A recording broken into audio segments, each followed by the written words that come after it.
பிரியமானவர்களே, இயேசுவின் நாமத்தினால் உங்களை வாழ்த்துகிறேன்.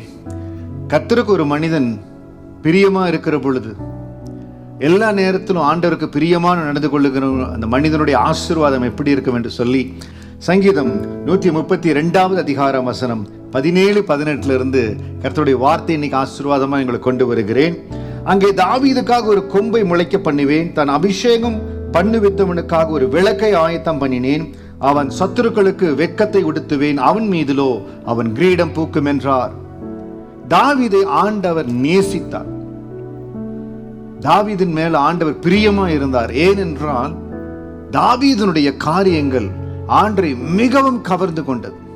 அந்த 17 வயதுல அந்த தாவீது என்ன அப்படி ஆண்டு பிரியப்படும்படி செய்தாருன்னு தெரியல. அந்த 17 வயது இளைஞனை நோக்கி கர்த்தருடைய அபிஷேகம் கடந்து சென்றது. கர்த்தருடைய தீர்க்கதரிசி சாமுவேல் அந்த இடத்துல போகிறார். ஒருவர் ஆண்டு சொல்கிறார், இவன் அல்ல என்று. அந்த வாலிபன் கடந்து வருகிற பொழுது, அது ஆள் அனுப்பி அழைப்பிக்கிறாங்க. வருகிற பொழுது கர்த்தருடைய அபிஷேகம் மேல கடந்து போகுது. ஆண்டவர் 2வது முறையா ட்ரை பண்றார். Is taking a second chance. முதல் முறை இதே சாமுவேல் மூலமாய் சவுலை அபிஷேகித்தார். ஆண்டவரே ரிக்ரெட் பண்ணும்படியா வந்துருச்சு. இன்னைக்கு நிறைய நேரம் யோசனை பண்ற பாருங்க, இவங்கிட்ட இவ்வளவு டைம் ஸ்பெண்ட் பண்ணமே, இவ்வளவு அன்பை செலுத்தணுமே, ரிக்ரெட் ஃபார் இட் அப்படின்னு சொல்றோம் பாருங்க. அது போல ஆண்டவர் ரிக்ரெட் பண்ணார். ஆண்டு வருத்தப்பட்டார். சவுளை இப்படி உயர்த்தினே, அபிஷேகத்தினே, ஆசீர்வாதத்தினேன்னு சொல்லி ஒரு நாளும் நம்முடைய வாழ்க்கையில ஆண்டு மனஸ்தாபப்படக்கூடாதுங்க. ஆண்டு சங்கடப்படக்கூடாது.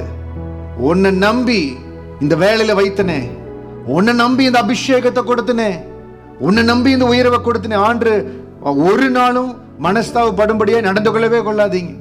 எல்லா நேரத்திலும் தாவீதை போல் இருக்கணும். அப்பொழுது இந்த வசனத்தின்படி அங்கே தாவீதுக்காக ஒரு கொம்பை முளைக்க பண்ணுவேன், நான் அபிஷேகம் பண்ணுவித்தவனுக்காக ஒரு விளக்கை ஆயத்தம் பண்ணினேன். கர்த்தருடைய அபிஷேகம் உங்க மேல இருக்குதா? கர்த்தருக்கு பிரியமா எல்லா இடத்துல நடந்து வர்றீங்களா?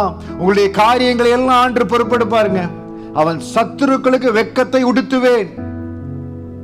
இஸ்ரவேல் சமஸ்த இஸ்ரவேலுடைய ராணுவம் சவுலுக்கு பின்னால் இருக்கிறது, சவுலுடைய அதிகாரத்தில் இருக்குது. வசனம் சொல்லுகிறது, அவன் சத்துருக்களுக்கு வெட்கத்தை உடுத்துவேன். இன்னைக்கு உங்களை எதிர்த்து நிற்கிறவர்கள் எவ்வளவு பெரியவர்களா இருக்கலாம், எவ்வளவு சக்தி வாய்ந்தவர்களா இருக்கலாம், உலகத்தின் பார்வையில எல்லா அதிகாரமா ஒரு இடத்துல இருக்கலாம். ஆனால் கர்த்தர் உங்க மேல பிரியமா இருந்தால், உங்க வழிகள் ஆண்டவருக்கு பிரியமா இருந்தால், அந்த சத்துருக்களுக்கு ஆண்டு வெட்கத்தை விடுத்து வைப்பார். அவன் மீதிலோ அவன் கிரீடம் பூக்கும் என்றார். ஒரு காரியத்தை எப்பொழுதும் மனதில் வைத்துக்குங்க, கர்த்தரை நான் எப்பொழுதும் பிரியப்படுத்தணும், தேவன் எப்பொழுதும் என் கூட நிக்கணும். அதான் தாவீது அவ்வளவு தைரியமா சொல்லுகிறார், என் பக்கத்தில் 1000 பேரும் வலதுபுறத்தில் 10,000 பேர் விழுந்தாலும் நான் கவலைப்பட மாட்டேன். ஆண்டவர் என்னோடு கூட இருக்கிறீங்க, உமது கோலும் உமது தடியும் என்னை தேற்றும், நீங்க என்னோட கூட இருக்கிறீங்க ஆண்டவரே. இன்றைக்கும் நான் எப்பொழுதும் ஆண்டவருக்கு பிரியமா இருக்கணும். அருமையான சகோதரனே, சகோதரியே, என் வார்த்தையை கேட்கிற வாலிப செல்வங்களை உங்களுக்கு சொல்லுகிறேன், உங்க வாழ்க்கையில தேவனுக்கு பிரியமா இருக்கும்படியா உங்களை ஒப்பு கொடுத்தீங்கன்னா, எவ்வளவு பெரிய சத்துருக்கள் உங்களை எதிர்த்து வந்தாலும் அவர்களுக்கு வெட்கத்தை என் ஆண்டவர் உடுத்தி வைப்பார், உங்களோடு கூட இருப்பார். தாவீதுக்காக ஒரு கொம்பை முளைக்க பண்ணுவேன். தாவீதுக்காக ராஜ்யத்தை தேவன் ஆயத்தப்படுத்தினார். நான் தேவனுக்கு பிரியமா இருக்கிற தேவன் எனக்காக என்ன செய்வார்?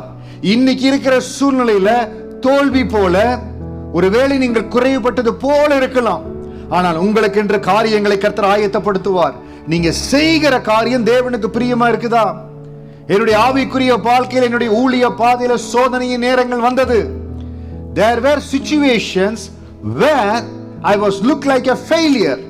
நான் எடுக்கிற காரியங்கள், எடுக்கிற முடிவு சில வேளைகள்ல ஏன் இப்படி இருக்குது என்று தோணுச்சு.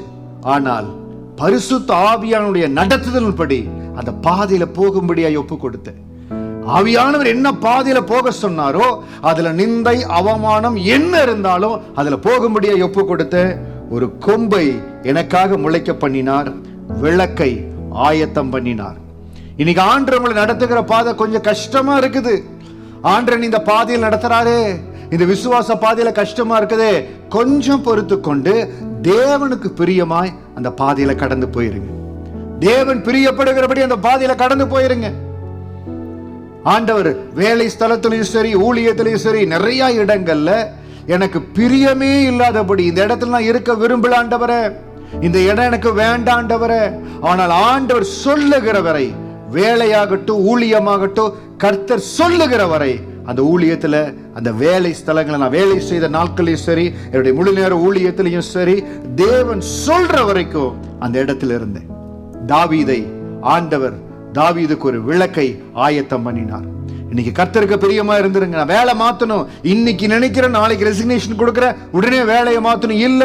கர்த்தருடைய வார்த்தைக்காய் காத்திருங்க, தேவனுக்கு பிரியமாய் காத்திருங்க. ஏதோ ஒரு நோக்கம் அந்த இடத்துல உங்களை கொண்டு ஆண்டவர் நிறைவேற்றும்படியா வைத்திருக்கிறார்.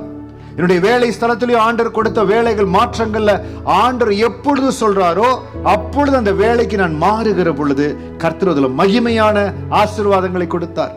சில வேளையில் எனக்கு கால டிலே ஆகுது, எனக்கு வேகமா வரல, கர்த்தர் சித்தத்துக்கு ஒப்பு கொடுத்த உங்க பிரியத்தின்படி இருக்கிற ஆண்டவர் சொல்லுங்க, சரியான நேரத்துல ஆண்டவர் உங்களை இந்த இடத்துல கொண்டு போவார். தாவீது ஆண்டவருடைய வேலைக்காய் காத்திருந்தார். தன்னை நெருக்கும்படியாய் தன்னுடைய சத்துருவை 2 முறை ஆண்டவர் தாவீதினுடைய கரத்துல கொடுத்தார். அதுதாங்க ஒரு பெரிய ஆச்சரியம். சத்துருவை கொல்லும்படியா 2 முறை ஆண்டவர் கரத்துல கொடுக்கிறார். நான் நினைக்கிறேன் ஆண்டவர் தாவீதை பார்த்திருப்பார்.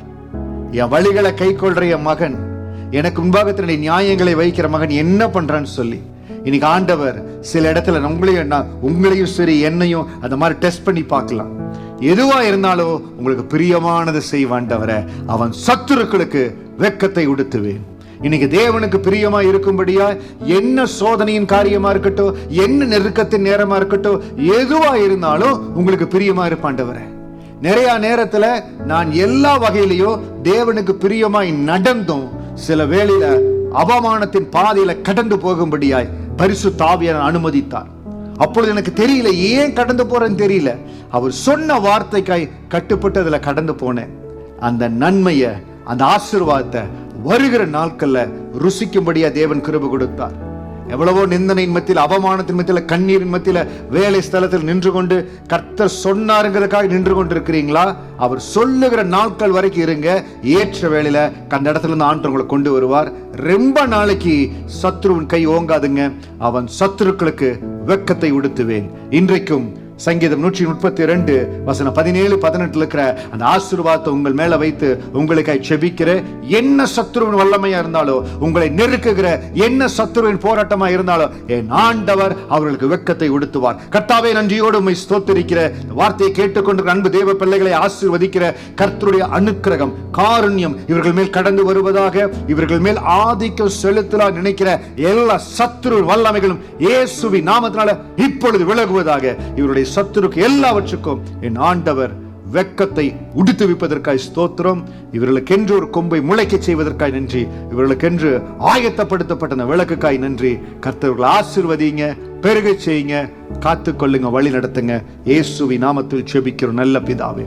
ஆமேன், ஆமேன். கர்த்தர் உங்களை ஆசீர்வதிங்க.